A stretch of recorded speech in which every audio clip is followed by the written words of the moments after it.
Arriba muchachos, vamos a zarpar, a lejanas tierras vamos a pelear, por los caminos de la ley y el bien, marcha el regimiento de mi Borinquen, todo por la patria habremos de dar, por padres hermanos que quedan acá, por la noviecita, el hijo y mi Dios, a la isla querida decimos adiós, adiós terruño adorado de mis anhelos, no olvides de este hijo ausente en tus oraciones, que yo en mis noches tristes con mis canciones, podré aliviar la angustia de mi dolor, gane o pierda siempre lucha con valor.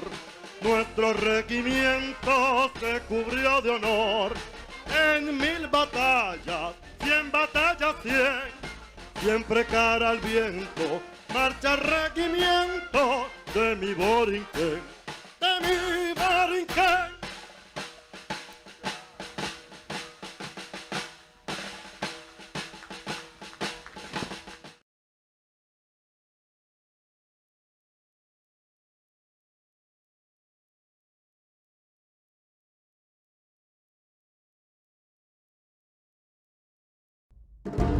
Dawn, Sunday, June 25th, 1950.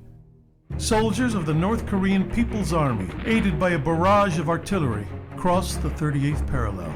Escalating tensions between North and South were now plunging the Korean peninsula into all-out war. Within days, the South Korean capital of Seoul was captured. The invasion caught the United States off guard. Obligated to its fledgling ally in the South, the U.S. hastily regrouped, preparing to send a force to meet the onslaught from the North. A shell of its World War II power, the U.S. military was met with early setbacks and driven to the extreme south of the peninsula, to the port of Pusan, where they would make a final stand and wait for reinforcements from home. Among those reinforcements were men of the 65th Infantry Regiment from Puerto Rico, known as the Bucaneers, in tribute to the island's native name. The Puerto Rican unit had participated in the First and Second World Wars, but had never been truly tested in battle. The men were immediately pressed into action, attached to the Army's 3rd Infantry Division, and taking part in the breakout from Pusan and drive north.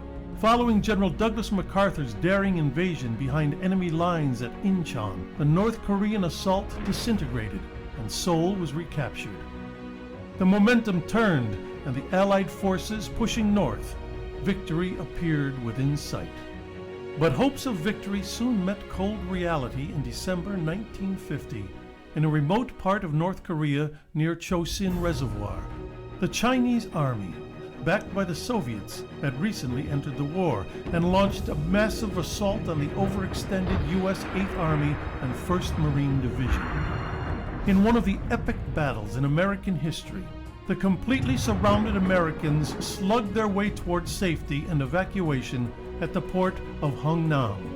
Stationed on the frozen ridgetops overlooking the port were the Bucaneers, tasked with ensuring that the troops, along with thousands of North Korean refugees, could board the ships to safety in the south.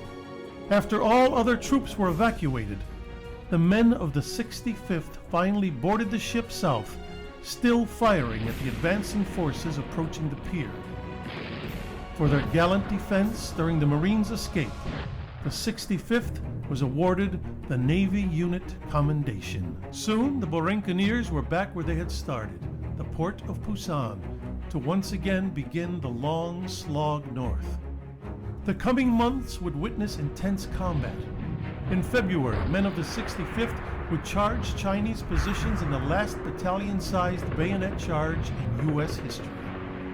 In April, when the 65th came under heavy attack, Master Sergeant Juan Negron single-handedly held off the onslaught for hours, despite being wounded, until a counterattack could be organized. Originally given the Distinguished Service Cross, Negron would eventually be posthumously awarded the Medal of Honor on March 18, 2014. The 65th would continue to see combat throughout the Korean War, and after decades of honorable service, was desegregated in March 1953. Following the intense Battle of Outpost Harry, the men of the 65th returned home and the unit was deactivated. Nearly 600 men had been killed and 2,100 wounded, making the Korean War the bloodiest conflict in Puerto Rican history. Like the legendary Tuskegee Airmen and Navajo Code Talkers, the Bucaneers proved through countless acts of valor that Latin Americans were just as able as their fellow soldiers across the U.S. Army. Their legacy of service, most notably cemented on the battlefields of Korea, was finally recognized in 2014 when Congress voted and President Obama signed the law awarding them the Congressional Gold Medal. Please welcome veterans of the 65th Infantry Regiment from the Korean War, the Bunkers.